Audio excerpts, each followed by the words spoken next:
Bismillahirrahmanirrahim. Assalamualaikum warahmatullahi wabarakatuh. Ketemu lagi dengan saya Namsu Idneve. Alhamdulillah, mudah-mudahan kita semua dalam keadaan sehat, kemudian bisa beraktivitas seperti biasa, teman-teman.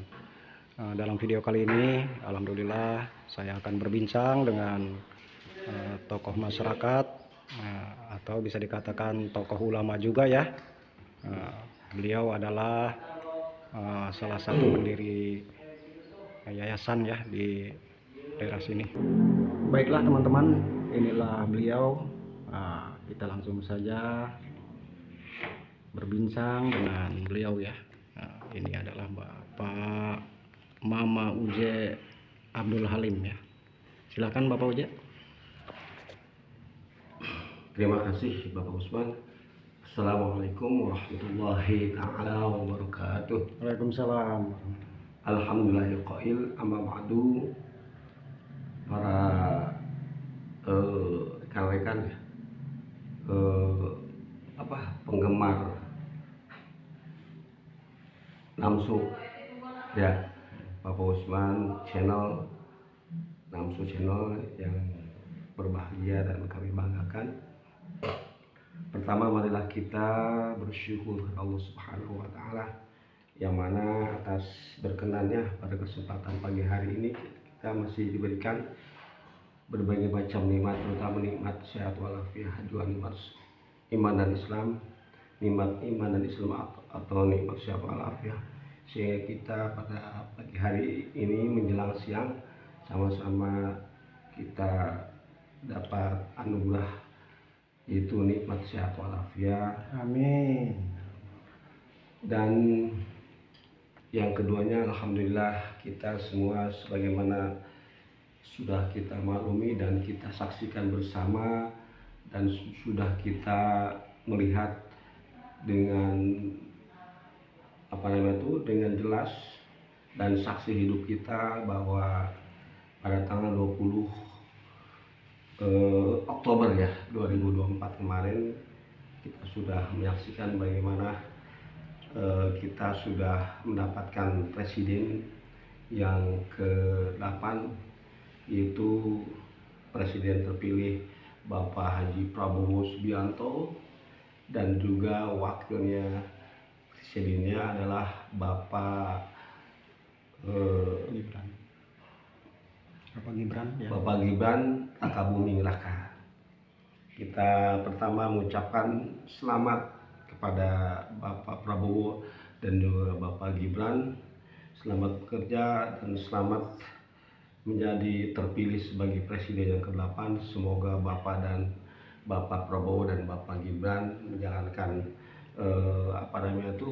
tugas dan juga jadi memimpin negara Republik Indonesia yang 280 lebih jiwa itu. Semoga diberikan amanah ya, terutama jujur dan juga bisa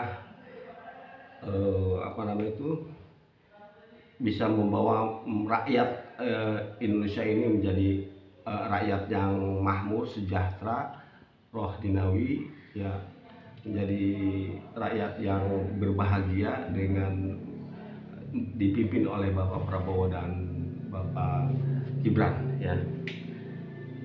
Dan juga pada pagi hari ini kita juga mengucapkan selamat Hari Santri Nasional ya, yang ke-10, yang alhamdulillah pada hari ini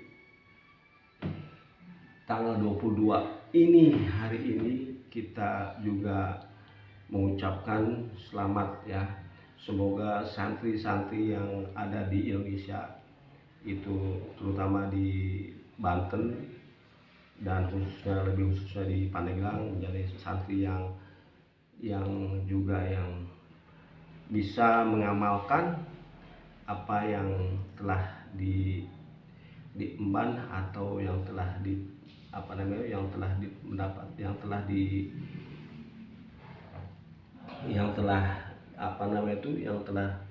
mendapatkan ilmu di pesantrennya. Semoga berkah dan semoga mendapatkan ilmu yang bermanfaat ya. Amin. Dan juga kami mengucapkan selamat hari Santri Nasional yang ke-10 ini. Semoga santri seluruh Indonesia menjadi santri yang jujur ya, santri yang sukses, bukan saja sukses dalam segi agama, namun juga sukses dalam segi duniawi ya. Ya. Nah, Baiklah Bapak, kembali lagi kepada Bapak Presiden terpilih ya, yaitu Iya. Bapak Prabowo dan Raka Buming Raka ya. Bagaimana pendapat Bapak tentang beliau ya, artinya tentang sosok beliau di mata Bapak? Ya, pertama Prabowo itu adalah orang yang memang konsisten ya, orang yang punya prinsip ya, orang yang punya karakter ya, jiwa yang patriotik ya. Dan bukti nyata bahwa Prabowo selama dia menyalonkan diri ya, pertama menyalonkan sebagai wakil presiden, juga yang kedua ketiga jadi menyalonkan presiden ya. Tapi alhamdulillah yang ketiga kalinya ini calon presiden, alhamdulillah dia terpilih menjadi presiden yang benar-benar presiden yang utuh gitu ya. Dan yang kedua bahwa Prabowo itu adalah sosok figur top leader, juga sebagai tokoh yang karismatik. Itu Prabowo juga termasuk karakter yang tegas, karena dia adalah latar belakang dari militer. Tentu saja kita sudah tahu bahwa dia itu adalah orang yang patriotik ya, orang yang punya prinsip yang tegas gitu ya. Suatu bukti bahwa Prabowo dia tidak mau tidak mau disetir sama orang lain, tapi dia punya prinsip sendiri bahwa negara Indonesia itu ya, sebagai pemimpin negarawan itu terutama harus bisa mesejahterakan rakyatnya ya, di atas segalanya. Itu adalah pemimpin yang sejati, sebagaimana dikutip di dalam pidato setelah pelantikan itu seperti itu. Dia menyatakan bahwa menjadi pemimpin itu bukan untuk memimpin diri sendiri, bukan memimpin keluarga ya, bukan untuk kepentingan golongan, kepentingan partai dan sebagainya, tapi untuk kepentingan utuh masyarakat, itu rakyat Indonesia. Itu yang paling saya kagumi dalam sosok Prabowo. Dan juga dia sebagai sosok yang ikhlas, tulus. Apapun yang dikerjakan dia selalu berpegangan bahwa demi kepentingan rakyat, dan pengabdian saya, jiwa raga saya untuk rakyat.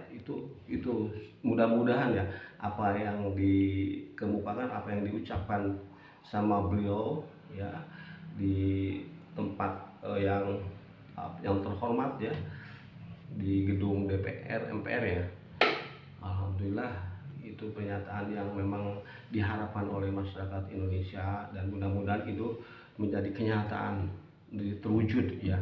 Baiklah Pak, untuk selanjutnya saya mengingat suatu kabar atau mendengar suatu kabar bahwa para tenaga honorer pada saat ini sangat mengeluh ya dengan keadaannya, terutama banyak di sini dalam instansi apapun ya.